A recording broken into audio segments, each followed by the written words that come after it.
First story. OP intentionally ruined their coworker's job and got him fired because he was outperforming without asking for help or having any conversation with them. Now it has been found out that the coworker was autistic, and OP came clean to the company and is having a meltdown. The company rehired the coworker with a raise and fired OP. So I work in the IT department for company, and I have had a coworker with autism named X. A bit of background. X was a very good worker. He got all of his projects done on time and the quality was amazing. Sure, he wasn't the fastest coder. But he wasn't the slowest at coding, either. He was consistently a top performer. However, he did not have very good social skills. He would always share the code with us and work with the rest of us on projects.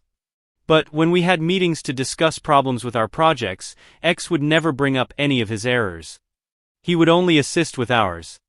This made him look like some whiz and the managers loved him. But he can't be 100% perfect, right? He also refused to go on any outings with us.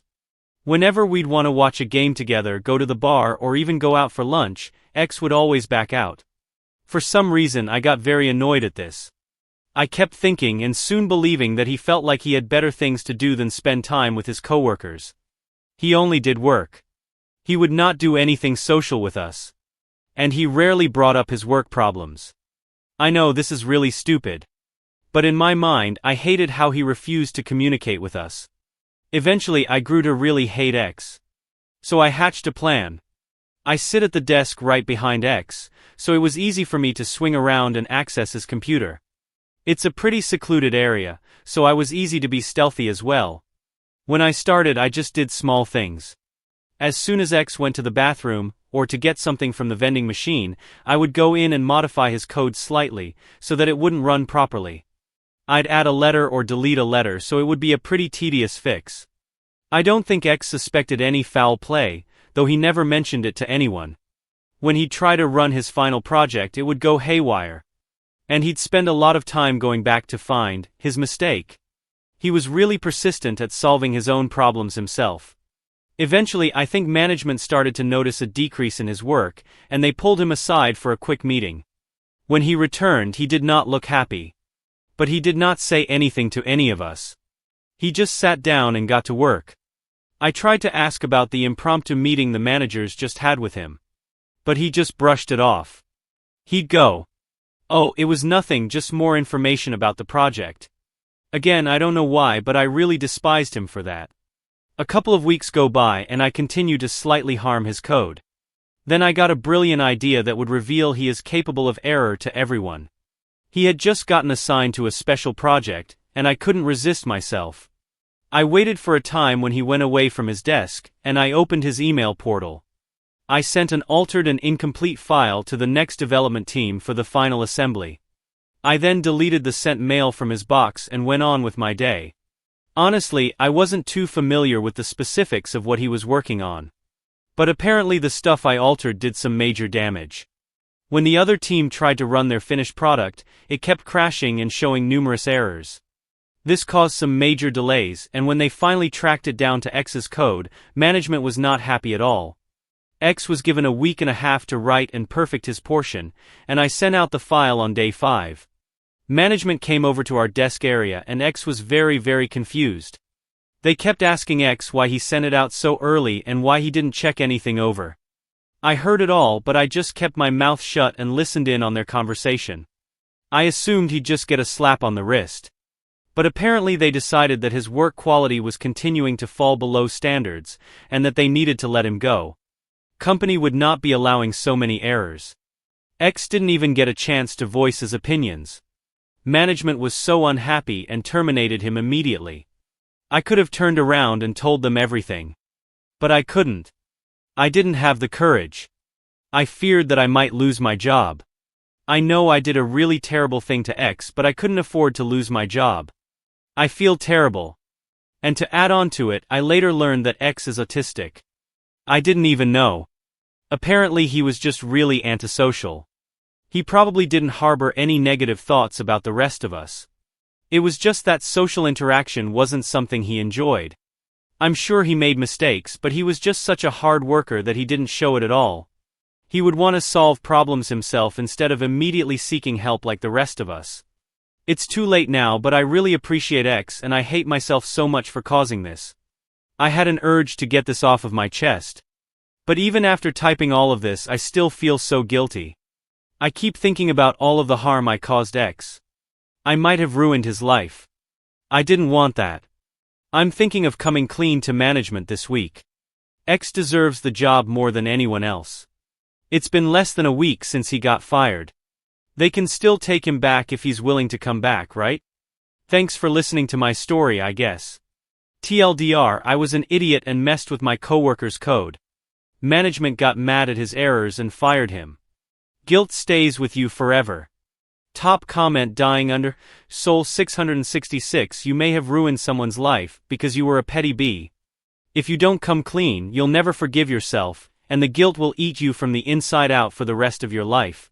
You need to tell management ASAP. Relevant comments, PM me your passion. Alright, there's a lot of hate, but I'm just glad you see your mistake. Yeah, come clean and all that you already said you would. So hopefully you are.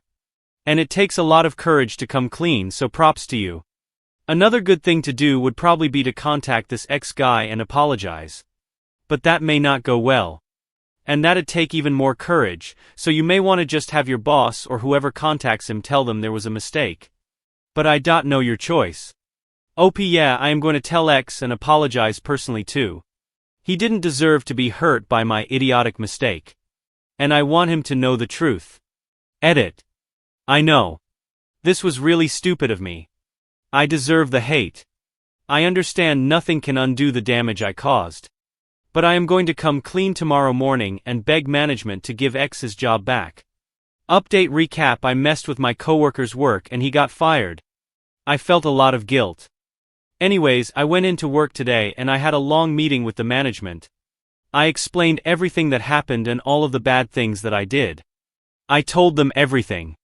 How I changed X's code and emailed a bad file to the other development team. I also begged them to give X his job back. I told them that X really does have a high standard of excellence. I explained how even though X may face a problem, he would work harder by himself to get it right. He is so much more determined and driven than anyone else at the office. Well, they listened to my story and gave X a call. I don't know how badly X was affected by this ordeal. But he was very glad to be invited back. Apparently management didn't truly understand how great of a worker X was either. After I told them about how determined X is, and after getting testimonials from other coworkers, management decided to raise X's salary. When he came in, I had apologized immensely to him, and I tried to express how bad I felt. I knew that no apology could repair the damage I did, but I just wanted him to know I was sorry. He might really hate me inside, but he did not show it at all. He ended up forgiving me. I know I didn't deserve to be forgiven. But this just makes me respect X even more. What I did was terrible and I got what I deserved. I was terminated today, effective immediately. I don't know what I will do now that I am jobless. But at least I have a somewhat cleared conscience, knowing that X is back doing what he is so good at. Hate all you want, but I think I amended some of the damage. TLDR told management about what I did, and apologized to X. X got his job back with a raise. I got fired. Second story. My girlfriend of 8.5 years dumped me over text after getting into Ivy League grad school. 10 weeks later, after a failed date with a guy, she came back begging to reconcile, assuming I would be her fallback. Now it's been 2 years and she quit her school, lost weight, and is a shell of her former self. We started dating in 8th grade. We went to high school and college together and dated the entire time. We graduated college this summer. After college, she gets into grad school in our hometown 6 hours away from our college town. And I have already accepted a job in our college town. We agree that I will move to our hometown in 1 year, put in a work transfer, so we can live together during her second and final year of grad school. She stays with her family for the summer before grad school starts this past June-September. And so during this time we are long distance. She becomes noticeably irritable and distant. She comes to visit me in our college town, where I have been working after a couple of months, and says we should take a break while she goes to grad school. I fall apart crying and she changes her mind. A couple of weeks later, she starts texting me saying she doesn't feel like talking to me anymore, and that she loves me but isn't in love with me. This is all through text message. I asked to call her, and she allows me to a few hours later. I told her it would hurt me too much to ever speak to her again, and that I forgive her and say a final goodbye. I fell apart, of course. I miss work for a week. I've been completely unstable for over a month. I don't eat or sleep really at all. She makes no effort to contact me for 10 weeks. Then suddenly, when I'm starting to heal and accept that she isn't the one for me, etc., she begins contact. She tells me over Facebook that not talking is too hard for her. I delete the message with no reply. She tries texting 4 days later, and I block her number. 3 days after that, she has her brother contact me. That's when she cracks. It is finals week in her first quarter of grad school, and she drives 6 hours the night before her final to tell me she made a huge mistake. This occurred this Wednesday. I told her I don't believe her, and that she needs more time to think about what she really wants and if it's me she wants. I told her I was skeptical and didn't believe she loved me, pointing out that she said she wasn't in love with me. She doesn't remember saying that and claims that she has spent weeks thinking about it and regrets her decision. During our time apart, she said she went on one terrible date and did not leave for another guy. However, I am scared that she is just lonely nostalgic and will leave me again when she gets bored. She tells me it's not nostalgia and she learned her lesson. I tell her to take a couple more months to think about it and decide if it's really me that she loves. I also tell her how hard the breakup was on me, and proceed to condemn our 8.5-year relationship. I told her I had to demonize her and the relationship in order to move on and laid out all the flaws. I then told her how great my life was becoming. I now go to the gym every day, have gotten new hobbies, and am way more social with friends. What do I do here, guys? Thanks. TLDR, we dated for 8.5 years and she dumped me over text. 10 weeks later, after complete no contact, she is desperate for me to take her back. What do I do? Update 2 years later. Hi guys. I came to this sub out of desperation 2 years ago, and I have an update on my thoughts and feelings since then. I 24M dated my ex 24F from ages 13 to 21. 8th grade until college graduation. Let's call her Lily. Lily left me after she got into an Ivy League grad school in September 2016. See link to original post above. I was in shock and in some ways still am. She starts contacting me again in early November 2016. I ignore. She showed up unannounced at my apartment. Having driven 300 miles from her grad school to where I now live and work, she apologized and tried to reunite. I built up walls already and told her politely no thanks, despite desperately wishing we were still together. I was so broken and sad that her arrival at my apartment enhanced the fantasy that maybe we could work it out. After all, I spent my formative years loving this person and yearning for her. She was my whole world still. I call Lily and ask to meet again around Thanksgiving since we will both be back in our hometown. We meet, and after I ask specifically, Lily admits she slept with someone. I reply that I'm not interested in reuniting. We both go home grieving. Having grown up with Lily's parents and loving them as my own, I get Lily's mother to confess separately to me that Lily tried to contact her prospective new plaything after they slept together, and the new guy told her to get lost, confirming my hunch that I'm Lily's fallback plan. Lily never admitted this to me. But she did later admit that when she left me, she had already been asked out by this new guy, and that she wanted to say yes, so she dumped me. The pain is too much. I block her on everything. She tries to make contact several times and I don't respond. My mother dies mid-January 2017. When my father calls Lily's mother to share the news, Lily's mother tells my father that Lily is in a severe depression and has left grad school. I'm lonely and grieving and still in love with Lily, so I visit the day after my mother's funeral. By January, Lily has lost nearly 20 pounds. She was already thin and is borderline catatonic. I go back to my apartment 300 miles away as conflicted as ever. She's in so much pain. Maybe she loves me? Is the narrative that permeates my brain even today. I never took her back. But I never stopped yearning for her. It has been 2 years since all of this happened and I still wonder if I made the right choice. I think I did. But I also have this tremendous amount of pessimism about people around me. I don't trust my judgment of character anymore when I realize the girl I believe to be an angel can abandon me, and then come back and try to use me. I've still never met anyone as beautiful as Lily. At least on the inside. Lily and I have agreed to meet twice since then. And both times were extremely unpleasant. The first being a superficial show of who is more moved on, and the second was me expressing regret over wishing I was a better man throughout the relationship. The ex ended up going back and completing grad school, graduating on time in June 2018. I still haven't replaced the hole in my life where Lily was. I push away people because I know they will hurt me. If a girl like Lily can cut me so deeply, the kindest soul I have ever met, then everyone else surely will. I'm still lost. And for all I know, she is too. I know what she did is completely selfish and gross. But it can't overwrite all the good she did throughout my formative years. I am in no contact with Lily. But I love and miss her in my life. I'm wondering how to live life without her even when I'm in bed with another woman. I miss the trust and level of connection I had with Lily. No one knows more about me. No one knows more about her. TLDR. The woman of my dreams and first love left me and tried to come back and use me as a fallback. Still miss my best friend. Still question myself and my ability to trust others. Still think of her every day. Still wonder how she feels about me. Relevant comments. Travelbug 898. It sounds like you need therapy, OP. Have you ever considered it? Is it available to you? Up. I have tried 2 therapists. Neither has worked. Travelbug 898. So, finding the right therapist can be like finding the right relationship partner. It can take a few tries to find one that is effective for you.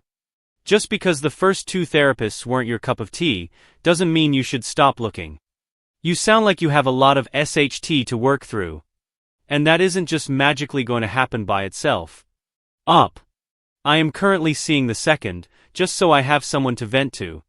But I will seek a third then. Top comment. Kikikinik. It seems like you've accorded this woman and your relationship with her some kind of mythical status in your life. You're continuing to live your life almost as a reaction to this transformative moment. It's understandable.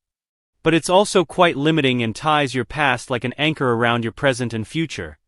Lily is neither an angel nor a demon. She's just a woman who loved you and then wasn't sure and ultimately ended the relationship in ways that hurt you both. That sucks. But relationships end. Even ones that were once good, even ones where there is a lot of love. Relationships end and people hurt each other. But it doesn't make the whole relationship a lie. And it doesn't doom every relationship that comes after it. Unless you let it by continuing to give it this power over you. Stop debating her motivations. You will never truly 100% know what she was thinking. Or how she felt at any given moment. Or how much she regrets her actions, etc. Don't drive yourself crazy and don't chase clarity that you can't have, and which may or may not help even if you could have it. Likewise, stop debating with yourself over whether you made the right decision. Instead, just accept that a decision was made. You stuck to your guns when a lot of people would have folded, and there are likely good reasons for that. The decision is made and is in the past. Leave it there and focus on your future. You mentioned that you've seen therapists and haven't found it helpful. But maybe you should try again.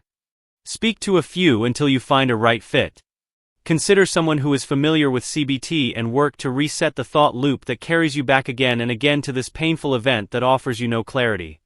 You don't owe this relationship or the breakup the mental real estate you're giving it right now. Don't spend another 2 years looking back. Third story. My son's best friend died 3 years ago, and my son took a father role for a baby his friend left behind and helped his widowed wife. Now they have announced their engagement and are getting married. I disapproved of their marriage because my delusional son married her out of guilt, and he deserves someone fresh. But somehow the family decided I'm an arsehole, so I ditched their wedding. I 56F am in a really difficult situation with my son, Jake 29M. 3 years ago, Jake's best friend Liam tragically passed away in a car accident. Liam left behind his wife, Maya 28F, and their 1-year-old son Noah. Jake was devastated. Liam was like a brother to him. To cope with the loss, Jake threw himself into helping Maya and Noah. At the time, I thought it was a noble thing to do. He felt it was his way of honoring Liam's memory, and I was proud of him. Jake essentially became part of Maya and Noah's family. He was always there, fixing things around the house, helping with errands, even babysitting Noah when Maya needed a break. Over time, he started looking happier again, and I was relieved. I truly thought this was his way of processing his grief, while doing something meaningful. Fast forward to now, and Jake has just announced that he and Maya are engaged. They claim they fell in love naturally over the years, but I don't buy it. I think this whole relationship is built on grief and guilt. It doesn't feel right. Liam was his best friend, his brother in everything but blood, and now he's stepping into Liam's life. It feels wrong. Almost like a betrayal to Liam's memory. I'll admit I also have some selfish feelings about this. Jake is young, handsome, and has his whole life ahead of him. I always hoped he'd meet someone fresh, someone unburdened, and start his own family. Instead, he's tying himself down to a widow, and taking on the role of a father to a child that isn't his. I don't mean to sound cruel, but this isn't what I envisioned for him. When they announced the engagement, I couldn't hold back my feelings. I told Jake that I won't support this marriage. I said he's making a mistake, and that this relationship isn't healthy. Maya was devastated and Jake got really angry. He told me that I'm being judgmental and disrespectful, not just to him but to Maya and Noah. He even said I should be proud of him for stepping up and being there for them. But the thing is, I was proud when I thought it was just helping them out as friends. Marriage is something else entirely. My husband Jake's dad is taking Jake's side. He says that Jake is an adult and can make his own decisions, and that if he's happy we should support him. But I can't just sit back and watch him throw his life away. I'm terrified that this is going to end in disaster. Either he'll realize years down the road that he got in over his head, or this love they've built will collapse under the weight of their shared grief. I want to be clear. I don't hate Maya. She's a lovely woman, and I've always admired how strong she's been for Noah after losing Liam. But I can't shake the feeling that this whole thing is a mistake, and I don't know how to move past it. Jake has barely spoken to me since our argument, and I'm afraid I've ruined our relationship.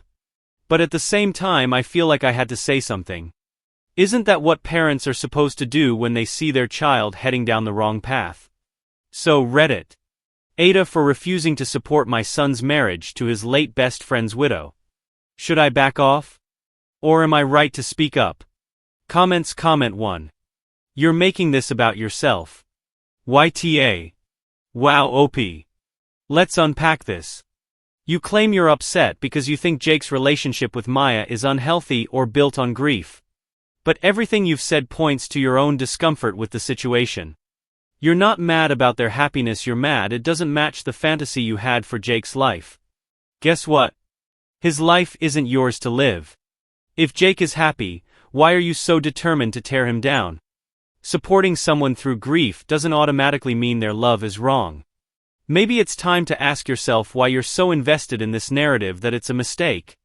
It feels more like your issue than Jake's. Comment 2. You're disrespecting your son's choices. YTA.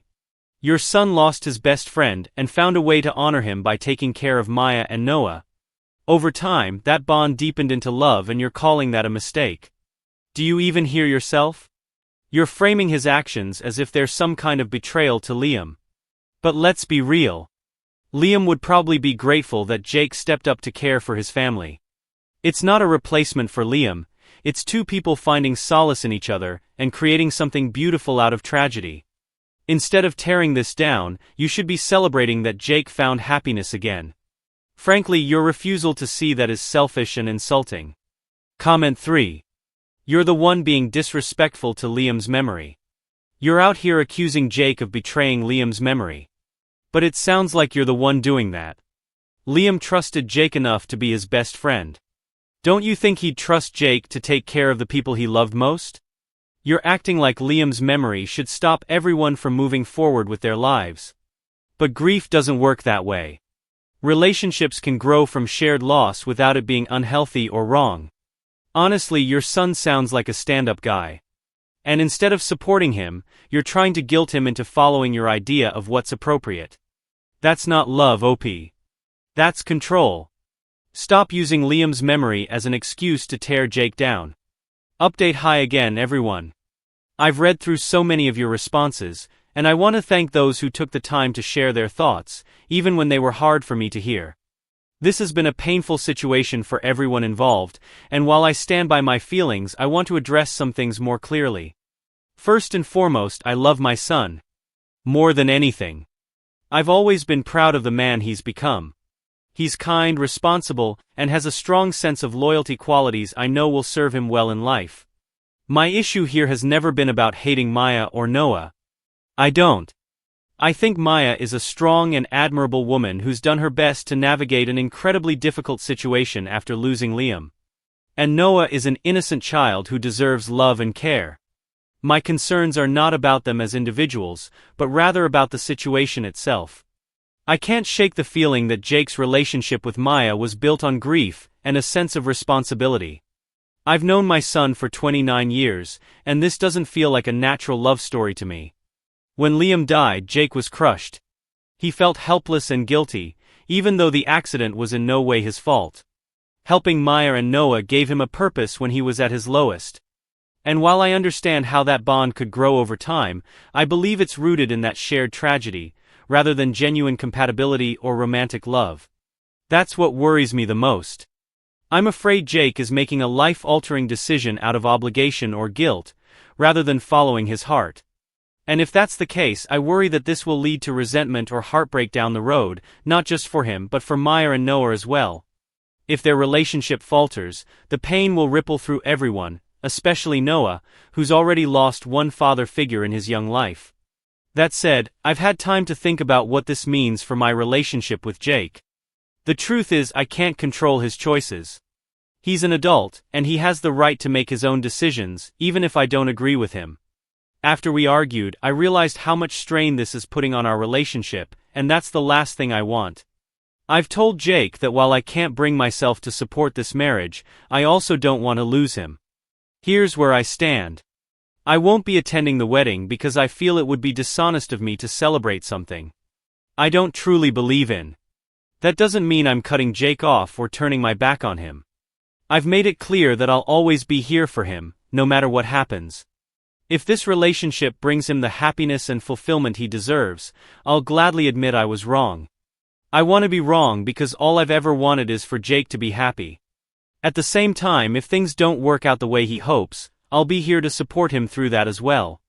That's what parents do where they're no matter what. I just hope Jake understands why I've taken the stance I have. It's not because I want to control him or interfere in his life. It's because I love him so much that it terrifies me to think he's making a mistake that could hurt him in the long run. I also want to address something I've seen a lot of people mention. Liam. Some of you have said that I'm the one disrespecting Liam's memory by refusing to accept Jake and Maya's relationship. And that's something I've had to think about.